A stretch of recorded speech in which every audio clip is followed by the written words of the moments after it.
Welcome to Perfect Cocktail Pursuits.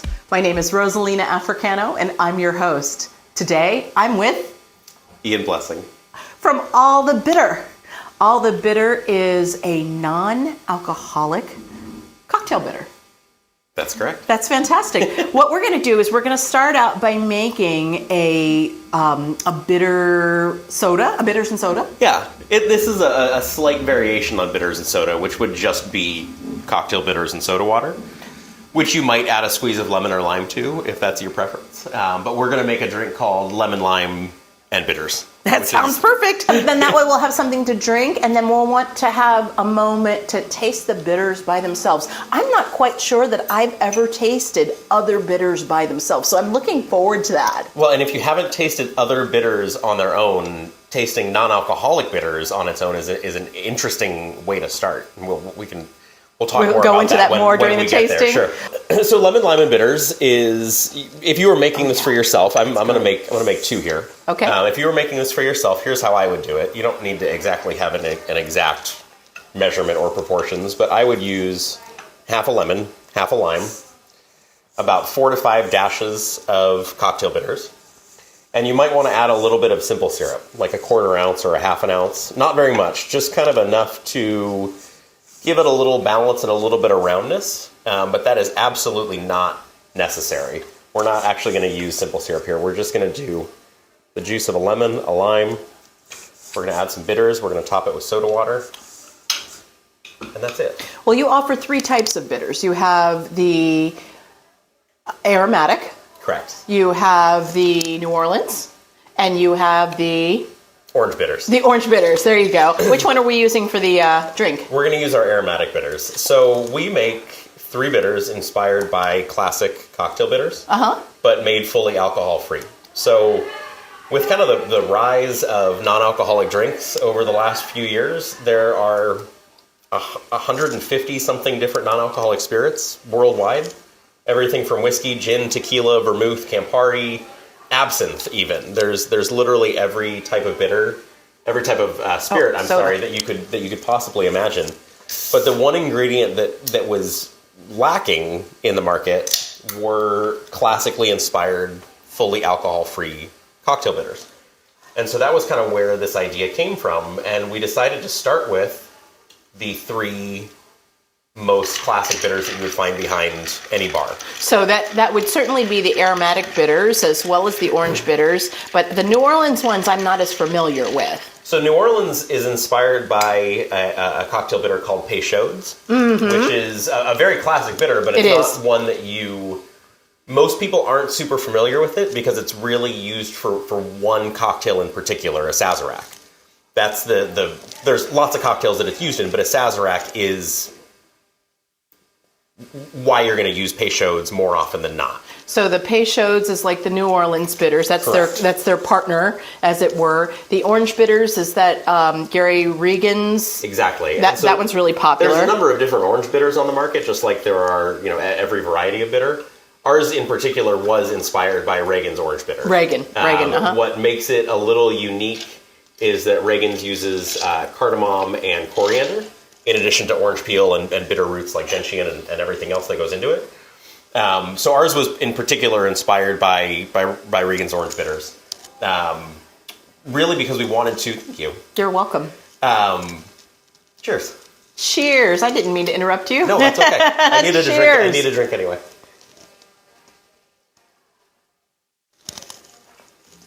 Oh yeah, that doesn't need the sugar at all. That's really delicious. No, it doesn't. We wanted to create bitters that were essentially analogs to the classic bitters. Something that you could replace 1-to-1 with Angostura, Peychaud's, and orange bitters. Wow. I can taste the notes through my nose and through my sinuses now. That's delicious. Well, you get the hit of that citrus, which that's especially in non-alcoholic cocktails, citrus works really nicely because it gives you bite, which is missing. But once that bite clears, that's really when I can taste the other notes. And then you get the rest of the bitters. Yes, that's nice. So in this, we used our aromatic bitters, which is inspired by Angostura. So primary flavor components are going to be a lot of warm spice cinnamon, clove, Clove, I nutmeg, did that. ginger, cardamom. We use a number of different bitter ingredients. We use dandelion root, burdock root, gentian root, which is your classic bittering agent, but that's just one of about 5 that we use. Right. Cinchona bark, and one called yellow dock root, which is not very common. Has a really interesting flavor on its own that we use both for bitterness, complexity, but also for the health benefits. Now you also have milk thistle, Milk thistle seed. in your bitters as well. I know that that's supposed to support liver health, as it were. Exactly. Well, why don't we also taste the bitters by themselves? Sure. Let's start with the orange. So what I would do, take a dropper Yeah. and do a couple drops on your hand. The first thing that you're going to notice with our bitters, as opposed to alcoholic bitters, we use, and I can't remember if I said this already, but instead of alcohol, we use a combination of glycerin, water, and a little bit of vinegar. Oh. Not enough vinegar to make it taste like vinegar, just enough to kind of serve the same function as using vinegar or acid in cooking. It enhances and highlights the flavors and kind of just brightens everything a little bit. These are delicious. Thank you. I could see. I could see adding these to coffee. These are really good. The orange, in particular, is really good in coffee. Delicious. I'm gonna have to try that tomorrow morning You for took- my you- morning you took it from me. rituals. So we're going to go all over the place here because I feel like that's kind of how we talk, because we both get excited about things. So let's jump really quickly to the uses of bitters. Okay. And bitters are one of those ingredients that almost intimidate people because a lot of people aren't sure how to use bitters. It seems a little esoteric. If people aren't making cocktails on a regular basis, they don't have any idea how to use bitters, what Right. bitters do, how they're made, how they function, and simply how to use them. Think of bitters like seasoning for drinks. Yes. Bitters are the salt and pepper of the bar cart. You add them in very small amounts. You add them in dashes to your cocktail. How just many like drops you would. is a dash? Good question. A drop. I'm not trying to put you on the spot. No. It's an important question. A dash is about 15 drops. Okay, good. 12 Okay, to great. 15 drops, or about 0.8 milliliters. Well, I was adding your bitters to a cocktail earlier, and I'm like, that looks like a dash. So I had the question. So we chose to use a dropper with our bitters for an important reason. Like I said, we use glycerin as the extractor. Glycerin is the base of our bitters. Glycerin is much more viscous than alcohol, which is why when you put it on your hand, it sticks. It doesn't spread everywhere. Like a syrup. It's a dot. Yeah, alcoholic bitters are going to roll right off because it's alcohol. It's like the texture of water. Glycerin is a little bit thicker. When we tried these in a traditional bottle like Angostura, it was too viscous and it didn't come out of the bottle easily enough. Oh, the shaker, Correct. the shaking Very drop. little came out, and I Gotcha. was worried that people weren't going to use enough because so little was coming out. Gotcha. Compared to a dash of Angostura, it was like a fourth of the amount of liquid that came out. So we decided to use a dropper to make it easier to actually get the right amount out of the bottle. The problem we ran into is the definition of a dash versus a drop. It's very easy for people to interchange those words. Yes. Because we often say add 2 drops of Angostura to your old fashioned, when really we mean add 2 dashes. Got you. It's physically impossible to add a drop of Angostura to a drink. The amount Right, of liquid it's an liquid that comes action. out is a dash. Yes. Which is, like I said, anywhere from about 0.6 to a little over a full milliliter of liquid. A drop is 0.05 milliliters. It's a really small amount. You've spent a lot of time Thinking about this. Yeah. We'll use single drops Yes. of our bitters in their drinks, thinking that it's the same thing as a dash, and it's a wildly different What I amount. liked very much was, and was glad to observe, was how generous you were. Your dashes are generous. Well, and so that's the thing. That milliliter, that full dropper, is almost the same amount as a dash from a bottle. Now I got it. So it's really a full dropper. I wasn't That's using a dash. any more than you would use. It's Okay, it's the got you. right amount, but it comes across, it looks like more Right. in a dropper, but nobody's going to do this. But if you wanted to go home and take a bottle of Angostura and dash it and then divide it by the number of dashes, you would Right. get anywhere from 0.6 to a little over a full milliliter. This is a milliliter. Let's have a taste of this one. This one is the... Why are you laughing?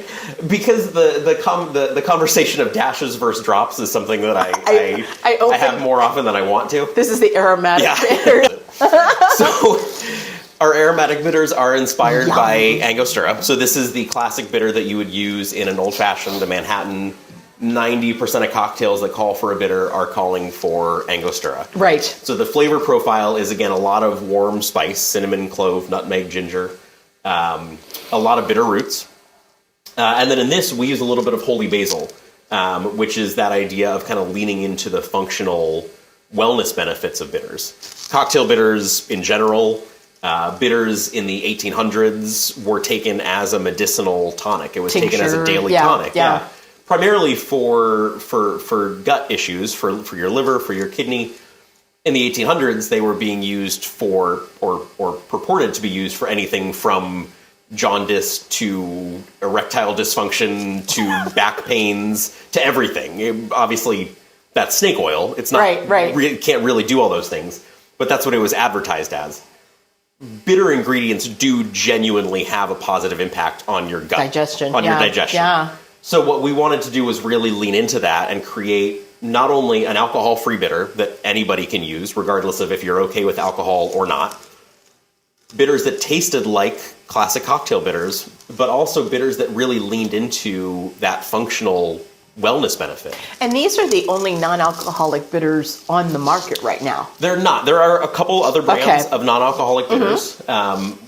We decided to, and I'll kind of go back to the origin story, we decided to create these because we didn't see any direct one-to-one replacements for those classic bitters, for Peychaud's, Reagan's Orange, and Angostura bitters, and wanted to create something that was really super straightforward and easy to understand. What should I be using for this recipe? If I'm making a non-alcoholic cocktail that's inspired by a classic, what should I be using? That's really red.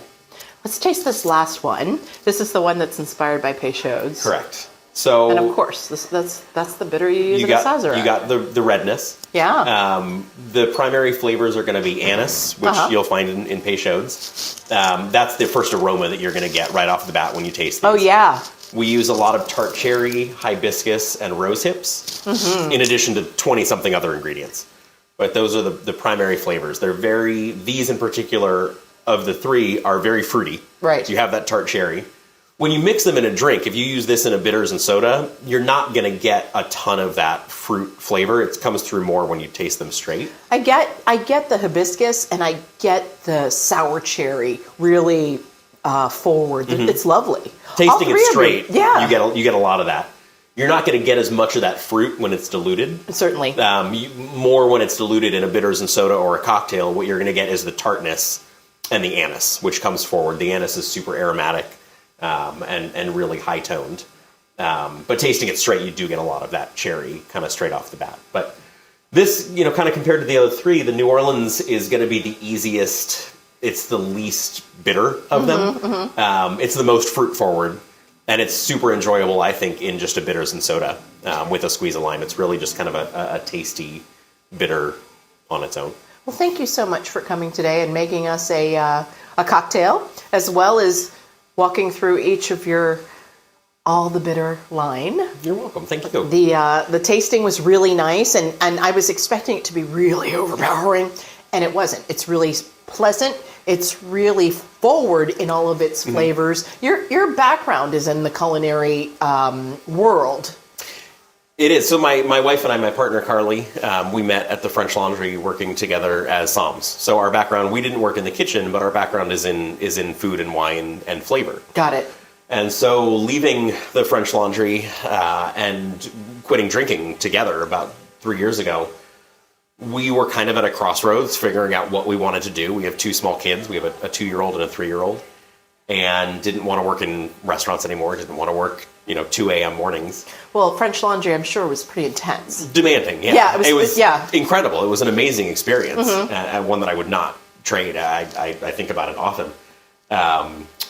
but it was late nights and it was a lot of work. It was 16 hours, a shift, and that's not something that we can do with kids.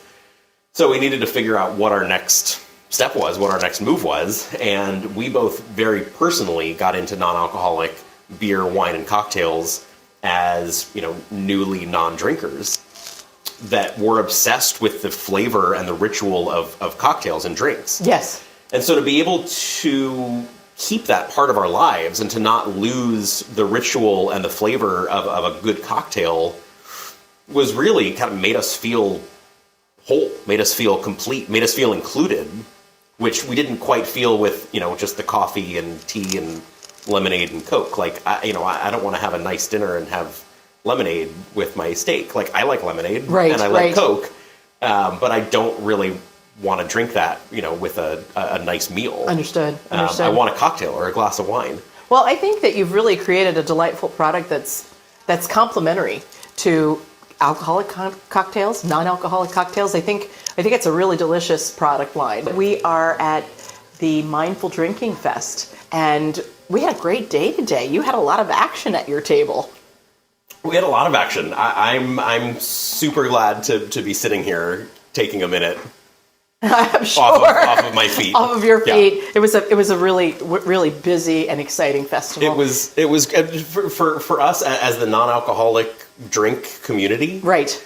That has been pretty much virtual for the last 2 or 3 years. All of these companies have kind of started to emerge, and we've all been working together and collaborating and sharing our stories and our products with people all over the country, all over the world, but we've never met. And so to get us all in a room together, and the excitement and the energy of 20-something different producers here sharing their products with 300 people that are excited about non-alcoholic drinks was a really wonderful experience. Well, I think that we're in the process of turning a corner. I have a funny feeling that you'll see the Mindful Drinking Fest elsewhere in the country. So. Well, thank you so much for joining us. This is Perfect Cocktail Pursuits. I'm Rosalina Africano, and I'm here with Ian Blessing of All the Bitters. Thank you for joining us. Thank you. It was a delight to have you.